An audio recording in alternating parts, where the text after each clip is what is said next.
Hello friends, आप सभी का एक बार फिर से बहुत बहुत स्वागत है। साथियों, जैसा कि आप सभी जानते हैं कि उत्तर प्रदेश पीसीएस 2023 और आरओ एआरओ 2023 दोनों का प्री एग्जाम बहुत जल्द होने वाला है, जिसमें कि उत्तर प्रदेश पीसीएस की डेट 14 मई को निर्धारित की गई है। और जैसा कि खबरों में है कि आरओ का एग्जाम भी जो है वो जुलाई या अगस्त में ले लिया जाएगा। तो फ्रेंड्स, आज की क्लास से जो है हम इन दोनों परीक्षाओं का जो प्री का सिलेबस है, प्री का जो एग्जाम होता है, इसकी एक बेहतर रणनीति के तहत हम कुछ ऐसे फैक्ट्स का अध्ययन करेंगे जो आपके एग्जाम में हमेशा पूछे जाते हैं। तो फ्रेंड्स, आज की क्लास से जो है हम हिस्ट्री, ज्योग्राफी, साइंस और एनवायरनमेंट, पॉलिटी, इकोनॉमिक और करंट, इन सारे पोर्शन का अध्ययन जो है एक बेहतर रणनीति के तहत करेंगे और उसमें केवल उन्हीं फैक्ट्स, उन्हीं क्वेश्चन को देखेंगे जो आने वाले, जो पिछले एग्जाम में आए हुए हैं या फिर आने जो संभावित हैं। तो ठीक है फ्रेंड्स, आइए आज से हम शुरू करते हैं हिस्ट्री के भाग को। दोस्तों, ये जो है इसमें केवल ऐसे भाग को बताया जाएगा, ऐसे पोर्शन या फिर ऐसे चैप्टर को बताया जाएगा जो कि आपके पेपर में अधिकतर, हमेशा या फिर अधिकांशतः पूछे जाते हैं। तो ठीक है फ्रेंड्स, आइए हम शुरू करते हैं हिस्ट्री से। दोस्तों, इतिहास की शुरुआत पाषाण काल से मानी जाती है। पाषाण कालीन उपकरणों की खोज सबसे पहले डॉक्टर प्राइमरोज के द्वारा कर्नाटक राज्य के रायचूर जिले में स्थित लिंग सुगुर नामक स्थान से सबसे पहले इन्होंने पाषाण कालीन उपकरण प्राप्त किए। दोस्तों, डॉक्टर प्राइमरोज को ही जो है वो प्राग ऐतिहासिक काल का जनक कहा जाता है। दोस्तों, इतिहास को जो है वो साक्ष्यों के आधार पे 3 भागों में डिवाइड किया गया है। सबसे पहला जो होता है वो है आपका प्राग ऐतिहासिक काल। प्राग ऐतिहासिक काल, प्राग ऐतिहासिक काल इतिहास का वह काल होता है जिस काल में न तो लिखित साक्ष्य प्राप्त होते हैं और न ही पुरातात्विक साक्ष्य प्राप्त होते हैं। और दूसरा होता है दोस्तों आद्य ऐतिहासिक काल। आद्य ऐतिहासिक, दोस्तों आद्य ऐतिहासिक काल ऐसा काल होता है जिसमें लिखित स्रोत तो पाए जाते हैं, लेकिन लिखित स्रोतों को पढ़ा नहीं जा सका है। और आद्य ऐतिहासिक काल की जानकारी केवल और केवल वहां से उत्खनित जो पुरातात्विक स्रोत होते हैं, केवल उन्हीं से आद्य ऐतिहासिक काल की जानकारी प्राप्त होती है। और तीसरा जो होता है दोस्तों वो होता है ऐतिहासिक काल। ऐतिहासिक काल ऐसा कालखंड होता है जहां पे लिखित और पुरातात्विक दोनों स्रोत पाए जाते हैं। तो फ्रेंड्स, जो पाषाण काल है वो आपका प्राग ऐतिहासिक काल है, क्योंकि यहां से किसी भी प्रकार के लिखित स्रोत नहीं पाए गए हैं, इसलिए इसको जो है प्राग ऐतिहासिक काल का जनक जो है डॉक्टर प्राइमरोज को माना जाता है। दोस्तों, इसके अलावा जो है कुछ और फैक्ट्स हैं, जैसे कि 1863 में रॉबर्ट ब्रूसफुट ने जो है मद्रास के पल्लवरम से हैंड एक्स की खोज की है, जो कि एक कुल्हाड़ी होती है, पत्थर की कुल्हाड़ी की खोज जो है रॉबर्ट ब्रूसफुट ने की मद्रास के पल्लवरम से। दोस्तों, ये ऐसे फैक्ट्स हैं जो आपके एग्जाम में हमेशा पूछे जाते हैं, इसलिए इन फैक्ट्स की जानकारी होना आपके लिए बहुत जरूरी है। इसके बाद दोस्तों 1935 में डी टेरा पीटरसन ने जो है शिवालिक की पहाड़ी से भी पाषाण कालीन उपकरण प्राप्त किए। फिर 1950 में स्टुअर्ट पिगट, ये नाम जो है एग्जाम में कई बार पूछा गया है। स्टुअर्ट पिगट की एक किताब है प्री हिस्टोरिक इंडिया। इस किताब में इन्होंने पाषाण काल के बारे में बहुत सारी बातें इन्होंने बताई है। तो फ्रेंड्स, इसके बाद अगर हम पाषाण काल को जो है डिवाइड करें तो इसको हम 3 भागों में डिवाइड कर सकते हैं। सबसे पहला है आपका पुरा पाषाण काल। पुरा पाषाण काल दोस्तों 5 लाख साल से जो है 10,000 साल के बीच के जो घटनाक्रम है उसको जो है पुरा पाषाण काल के अंतर्गत रखते हैं। मध्य पाषाण काल वो आपका 10,000 से लेके 8,000 बीसी के बीच का कालखंड है। और फिर आपका नव पाषाण काल वो 8,000 से 6,000 बीसी का कालखंड है। इसके बाद दोस्तों पुरा पाषाण काल को ही हम 3 भागों में फिर डिवाइड करते हैं। सबसे पहला है आपका निम्न पुरा पाषाण काल, फिर है आपका मध्य पुरा पाषाण काल और फिर उच्च पुरा पाषाण काल। दोस्तों, जो हमारा निम्न पुरा पाषाण काल है वो 5 लाख से 50,000 बीसी तक का कालखंड है। मध्य पुरापाषाण काल 50,000 से लेकर 40,000 बीसी का कालखंड है, और उच्च पुरापाषाण काल वो 40,000 से लेकर 10,000 बीसी का कालखंड है। दोस्तों यहाँ से कुछ क्वेश्चन जो है, कुछ फैक्ट्स हैं, वो हमेशा आपके एग्जाम में पूछे जाते हैं। जैसे कि निम्न पुरापाषाण काल को जो है वो कोर संस्कृति कहते हैं, और इसकी खोज डी टेरा पीटरसन ने की थी। और मध्य पुरापाषाण काल जो है इसको हम फलक संस्कृति कहते हैं, जिसकी खोज एच डी संगालिया ने की थी। और उच्च पुरापाषाण को हम ब्लेड संस्कृति कहते हैं, जिसकी खोज वीएस वांकारकर के द्वारा की गई। दोस्तों ये कोर, फलक और ब्लेड संस्कृति क्या होती है, इसके बारे में थोड़ा सा आप जान लीजिए। संस्कृति, फलक संस्कृति और ब्लेड संस्कृति की बात करें तो फ्रेंड्स, पहले जो गोलाकार पत्थर होते थे, जैसे जो नदियों के द्वारा जो है पानी के बहाव के साथ जो पत्थर पहले आते थे, अभी आते हैं, तो वो पत्थर जो है नदी के बहाव से जो है वो गोलाकार और चिकना हो जाते थे। तो फ्रेंड्स यही गोलाकार पत्थर जो होते थे, उसी को जब ऐसे किनारे से तोड़ दिया जाता था, तो इस किनारे वाले भाग को जो है वो फलक कहा जाता था, और बीच वाले भाग को कोर कहा जाता था। और इस कोर से जो औजार बनते थे उसको जो है कोर संस्कृति कहा गया। और इससे जो बने औजार हैं वो है आपके चापर, चापिंग और विदारली।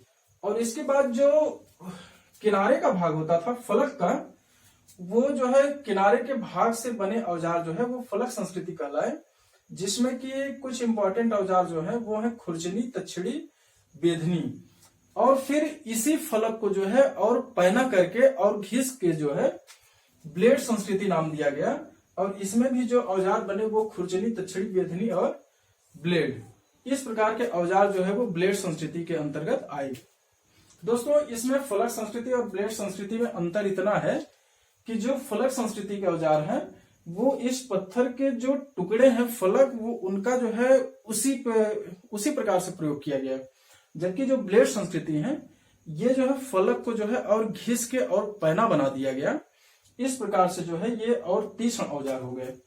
दोस्तों इसके बाद अगर हम स्थलों की बात करें तो कश्मीर में आपका कोतवार का पठार और लिद्दर नदी घाटी, दो स्थल ऐसे हैं जहां से निम्न पुरापाषाण काल के औजार पाए गए हैं। इसके अलावा राजस्थान के डिडवाना, महाराष्ट्र के नेवासा, उत्तर प्रदेश की बेलन नदी और एमपी की भीमबेटका से, यहां से जो है निम्न पुरापाषाण काल के औजार जो है यहाँ से इन स्थानों से पाए गए हैं। ये स्थान पूछ लेता है कभी कभी मिलाने के लिए। कश्मीर से कोतवार का पठार, लिद्दर नदी घाटी, राजस्थान से डिडवाना, महाराष्ट्र से नेवासा, उत्तर प्रदेश से बेलन नदी और एमपी से भीमबेटका। इसके बाद दोस्तों अगर हम मध्य पुरापाषाण काल की बात करें तो इसके औजार हमको नेवासा, महाराष्ट्र के नेवासा, चिरकी और हथनौरा से प्राप्त हुए हैं। दोस्तों हथनौरा एक ऐसा स्थल है जहां पे पहली बार मानव कंकाल की खोज जो है वो आपके हथनौरा से ही हुई थी।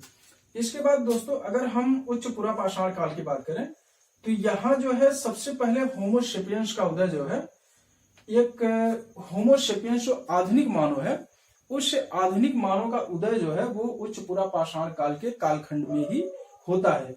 इसके अलावा दोस्तों भीमबेटका जो एमपी में आपके स्थित है, मध्य प्रदेश में, यहाँ पे पहली बार इस होमोसेपियंस ने, आधुनिक मानव ने पहली बार गुफा की चित्रकारी की। ये क्वेश्चन आपके एग्जाम में कई बार पूछा गया है कि पहली बार मानव ने जो है गुफा चित्रकारी कहाँ पे की, तो वो आपका भीमबेटका हो जाता है। तो फ्रेंड्स अब आइए हम देखते हैं मध्य पाषाण काल को। दोस्तों अगर हम मध्य पाषाण काल की बात करें तो मध्य पाषाण काल को संक्रमण काल कहा गया। संक्रमण काल इसलिए कहा गया क्योंकि इसमें जो है पुरापाषाण काल के लक्षण भी पाए गए और नवपाषाण काल के लक्षण भी इसमें पाए गए। मतलब पुरापाषाण काल के और नवपाषाण काल दोनों के लक्षण इसमें पाए गए, इसलिए इसको जो है संक्रमण काल कहा गया। दोस्तों इसकी जो खोज है वो जो है सीएल कार्लाइल द्वारा किया गया। ये मध्य पाषाण काल के जनक जो है वो सीएल कार्लाइल कहे जाते हैं। दोस्तों इसमें जो है वो छोटे औजारों का प्रयोग किया गया। जो औजार बनते थे वो त्रिभुजाकार होते थे, चंद्राकार होते थे और समलंब आकार के जो है छोटे औजार होते थे और इन औजारों को फेंक के मारा जाने लगा। क्योंकि अब जो है, जो उस समय पशु थे वो अब छोटे पशु हो गए, और उन छोटे पशुओं को जो है औजार को फेंक के मारा जाने लगा। और यहीं से दोस्तों प्रक्षेपास तकनीकी का जो है विकास यहीं से माना जाता है कि प्रक्षेपास तकनीकी अर्थात औजार को जो है फेंक के शिकार किया गया, इसको जो है प्रक्षेपास तकनीकी कहा गया। और यहीं पे दोस्तों मध्य पाषाण काल में ही तीर कमान का आविष्कार होता है। और यहाँ पे पशुपालन और आग का प्रयोग, ये दोस्तों बहुत इंपॉर्टेंट है कि आपका पशुपालन और आग का प्रयोग जो है वो मध्य पाषाण काल से शुरू हो गया। दोस्तों अगर हम स्थान की बात करें तो जो राजस्थान है, राजस्थान में आपके बागौर और सांभर दो स्थान जो है वो मध्य पाषाण काल के हैं। बागौर और आपका मध्य प्रदेश का आदमगढ़ जो है, ये दोनों स्थल जो है वो पशुपालन के प्राचीनतम साक्ष्य यहां से पाए गए हैं। आदमगढ़ और बागौर से जो है यहां से पशुपालन के प्राचीनतम साक्ष्य यहां से पाए गए हैं। गुजरात के लंघनाज में भी मध्य पाषाण काल के लक्षण पाए गए हैं, औजार पाए गए हैं। दोस्तों उत्तर प्रदेश का प्रतापगढ़ में जो है 3 स्थल पाए गए हैं जहां से क्वेश्चन आपका बराबर पूछा जाता है। एक है आपका सराय नाहर, दूसरा मधहदा और तीसरा दमदमा। दोस्तों जो सराय नाहर है वहां से गर्तावास के मतलब लक्षण पाए गए हैं, गर्तावास पाया गया है, गर्त चूल्हे पाए गए हैं। और यहाँ पे 37 नर कंकालों को जो है यहां से इस काल के 37 नर कंकाल यहाँ पे पाए गए हैं। इसके बाद दोस्तों मधहदा से 41 नर कंकाल पाए गए हैं। ये एग्जाम में पूछा जाता है आपके, ये जितने भी फैक्ट्स हैं ये सारे फैक्ट्स एग्जाम में पूछे जाते हैं, विगत परीक्षाओं में जो है पूछे गए हैं। दोस्तों इसके बाद दमदमा से भी जो है करीब यहां से भी नर कंकाल पाए गए हैं। इसके बाद दोस्तों उत्तर प्रदेश में ही आपका मिर्जापुर है, मिर्जापुर में लेखैया है और बगलीखोर है। लेखैया से दोस्तों 27 नर कंकाल पाए गए हैं। तो आपको जो आपके एग्जाम के दृष्टिकोण से इंपॉर्टेंट है वो है प्रतापगढ़ का आपका सराय नाहर और मधहदा, और मिर्जापुर का आपका लेखैया। ये दोनों स्थल जो है वो आपके एग्जाम में अधिकतर पूछ लिया जाता है कि निम्न में से मध्य पाषाण कालीन स्थल है। इसमें जो है आपका 4 ऑप्शन दे देगा, इसमें एक नहीं रहेगा। तो इसलिए आपको जो है इन स्थानों को भी याद करना जरूरी है। इसके बाद दोस्तों अगर हम नव पाषाण काल की बात करें तो इसकी जो खोज की थी वो सर जॉन लुब्बाक ने की थी। और इसको जो है नव पाषाण काल को नव पाषाणी क्रांति जो है वो गार्डन चाइल्ड ने कहा था। क्रांति दोस्तों इसलिए कहा क्योंकि नव पाषाण काल में ही जो है वो कृषि की शुरुआत हो गई। और जब कृषि की शुरुआत हो गई दोस्तों तो कृषि की शुरुआत के साथ ही जो है अस्थायी आवास बनने लगे। और अस्थायी आवास बनने के साथ साथ जो है वो मानव के जीवन में धीरे धीरे परिवर्तन आ गया। अस्थायी आवास बने, अस्थायी आवास के बाद गांव बने, गांव से बस्तियां बनी। तो ऐसे ऐसे मानव के जीवन में जो है परिवर्तन आ गया। इसलिए जो है नव पाषाण काल को गार्डन चाइल्ड ने जो है नव पाषाणी क्रांति कहा है। दोस्तों इसके अगर स्थलों की बात करें तो इसके स्थल जो है वो बुर्ज होम और गुफ कराल, ये दोनों कश्मीर में स्थित हैं। दोस्तों बुर्ज होम से जो है वो मानव के साथ कुत्ते को दफनाए जाने का साक्ष्य हमें मिला है। और गुफ कराल से जो है वो गर्तावास के लक्षण पाए गए हैं। इसके बाद दोस्तों अगर हम मेहरगढ़ की बात करें तो मेहरगढ़ जो है वो प्राचीनतम गांव है। पूरे जो है इतिहास का सबसे प्राचीनतम गांव वो आपका मेहरगढ़ है। और यहीं से जो है कृषि का प्राचीनतम साक्ष्य आपका प्राप्त हुआ है। यहां से जो है सबसे पहले जौ की खेती जो है यहीं से प्रारंभ हुई। इसके बाद दोस्तों बिहार में आपका एक चिरांद स्थल है। उत्तर प्रदेश में कुलडीहवा जो है वो आपका चावल का प्राचीनतम साक्ष्य यहां से आपके कुलडीहवा से प्राप्त हुआ है। इसके बाद दोस्तों चौपानी मांडो और मगहरा, ये दोनों उत्तर प्रदेश के नव पाषाण कालिक स्थल हैं। इसके बाद कर्नाटक में की अगर हम बात करें तो मास्की, शंकनकल्लू, ब्रह्मगिरी और पिकलीहल, ये स्थल जो है वो कर्नाटक में है। और आपके ये संगनकल्लू से जो है वो राख का ढेर पाया गया है। राख का ढेर, ये आपके एग्जाम में क्वेश्चन पूछा जाता है। तो फ्रेंड्स ये है आपका जो है नव पाषाण काल। तो फ्रेंड्स आज की क्लास में हम जो है हम लोगों ने देखा कि पाषाण काल के अंतर्गत जो है हमने पाषाण काल को 3 भागों में बांटा। सबसे पहला जो था वो पुरा पाषाण काल था, फिर मध्य पाषाण काल और फिर नव पाषाण काल। पुरा पाषाण काल को भी हमने 3 भागों में बांटा और इसके बाद हमने मध्य पाषाण काल को देखा, फिर हमने नव पाषाण काल को देखा। तो फ्रेंड्स, ये जो है आज की क्लास में हम इतना ही। आशा तो आपको ये क्लास आज की बहुत अच्छी लगी होगी। तो ठीक है फ्रेंड्स, मिलते हैं नेक्स्ट क्लास में इसके आगे के भाग के साथ। Thank you very much.